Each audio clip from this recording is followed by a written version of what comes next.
Hi guys, cute ফ্যামিলির পক্ষ থেকে সকলকে স্বাগত। আজকে আপনাদের সামনে নতুন এক ভিডিও নিয়ে এসেছি। বাংলাদেশের সুপারস্টার মেগাস্টার শাকিব খানের প্রিয় খাবার আজকে রান্না করে দেখাবো। আপনারা সকলেই আমার ভিডিওটার পাশে থাকেন, শুরু থেকে শেষ পর্যন্ত অবশ্যই সকলে মনোযোগ সহকারে দেখবেন। চলুন তাহলে এবার রান্না শুরু করি। দেখেন আমি সব উপকরণ সাজিয়ে রেখেছি। এখন আমি রান্নার কাজে লেগে পড়ব। এই যে মাংসগুলো আগে থেকে ধুয়ে নিয়েছি, পানি ঝরে গেছে, এগুলোকে আমি মশলা লাগিয়ে রাখবো। দেখেন আমি একটা চিকেনের 2টা রান নিয়েছি, 2টা রানকে আমি 4 পিস করেছি। দেখেন কত বড় বড়। মরিচের গুঁড়া 1 চা চামচ, পরিমাণ মতো নেবেন, বেশি জাল দেওয়া যাবে না। পরিমাণ মতো লবণ দিয়ে দেব। এগুলোকে আমি ভালোভাবে মাখিয়ে নেব। হাত দিয়ে এর ভিতরে আপনারা ঢুকিয়ে দিবেন। পুরোটা মশলা লাগানো হয়ে গেছে। এখন আমি এটাকে ভালোভাবে ডেকে আধা ঘন্টা রেখে দিব। দেখেন আমি এখন চুলায় কড়াই বসিয়ে দিব। দেখেন চুলাইটা গরম হয়ে গেছে, এই যে মা উঠতেছে। এখন আমি এর ভিতরে তেল দিয়ে দিব। দেখেন তেলটা গরম হয়ে গেছে। এখন আমি এই মাংসগুলা একটা একটা করে ভেজে নেব। দেখেন ভাজা হয়ে গেছে, বেশি ভাজা যাবে না, কালার চলে আসছে। এখন আমি এগুলাকে এক এক করে উঠিয়ে নিব।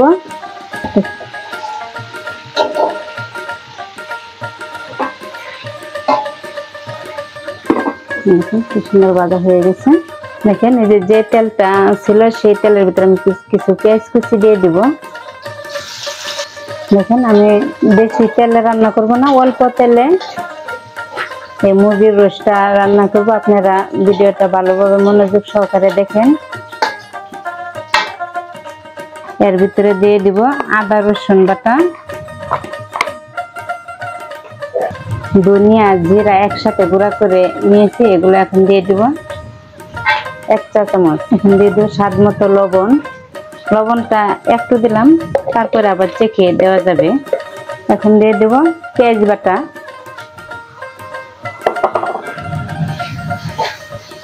এখন দিয়ে দেব কাঁচামরিচ। আজকে আমার ক্লাস দেরি হলো, কারণ আমি এগুলো বানাচ্ছিলাম ইউটিউব থেকে দেখে দেখে। কেমন হয়েছে আপনারা বলবেন অবশ্যই। কলমদানি দেখেন আমার মেয়ে কি সুন্দর কলমদানি বানিয়েছে।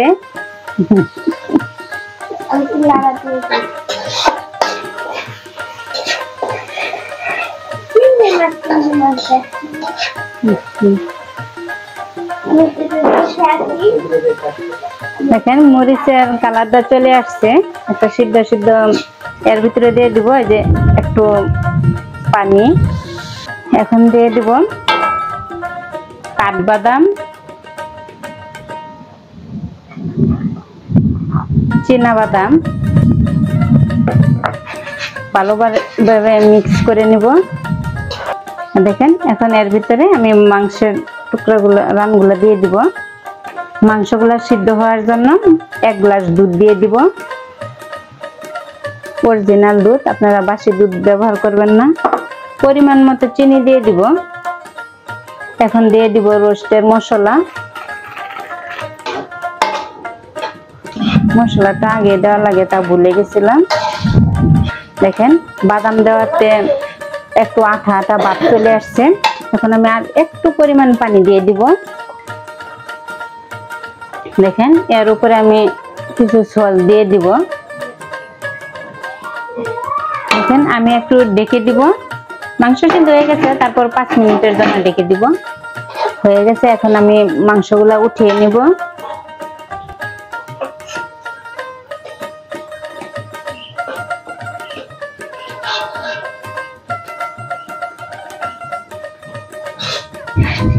দেখেন এর ভিতরে আমি এখন চাল দিয়ে দিব। আগে থেকে ধুয়ে রেখেছিলাম, এখন এগুলা দিয়ে দিব। রোস্ট রান্না করার সময় সব উপকরণ দিয়ে দিছি, এখন আর তেমন কিছু দিব না। দেখেন আমার ভাজা শেষ। এখন আমি এর ভিতরে পানি দিয়ে দিব।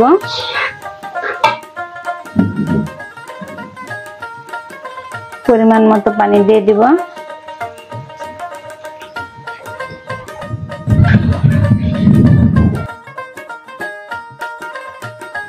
দেখেন পোলাওটার গ্রান আসার জন্য আমি আরেকটা গুঁড়া দুধের প্যাকেট দিয়ে দিলাম।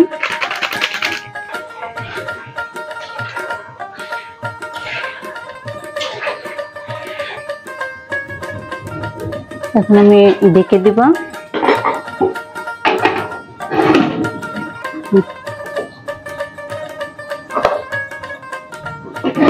আমরা আবারও ফিরে আসলাম। পানি অনেক টেনে গেছে। এর ভিতরে আমি কিছু কিশমিশ দিয়ে দিব উপর দিয়ে।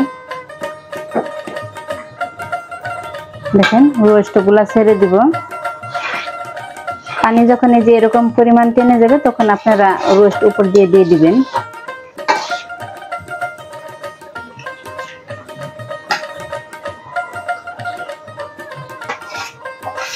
চুলার আঁচটা কমিয়ে ভালোভাবে দম আটকে ঢেকে রাখবেন, যাতে একটু কোনো দিক দিয়ে বাষ্প না বের হয়। দেখেন রান্না শেষ হয়ে গেছে, এখন আমি নামিয়ে নিব। দেখেন আমি মুরগ পোলাওটা আজকে রান্না করলাম, শাকিব খানের প্রিয় খাবার। আপনাদের সকলের কাছে যদি আমার এই মুরগ পোলাও রান্নাটা ভালো লেগে থাকে বেশি বেশি লাইক দিবেন, শেয়ার করে দিবেন, আর অবশ্যই সাবস্ক্রাইব করে দিবেন, আর কমেন্টে জানিয়ে দিবেন আমার রান্নাটা কেমন হলো। তাই সবাই ভালো থাকেন, সুস্থ থাকেন, ধন্যবাদ।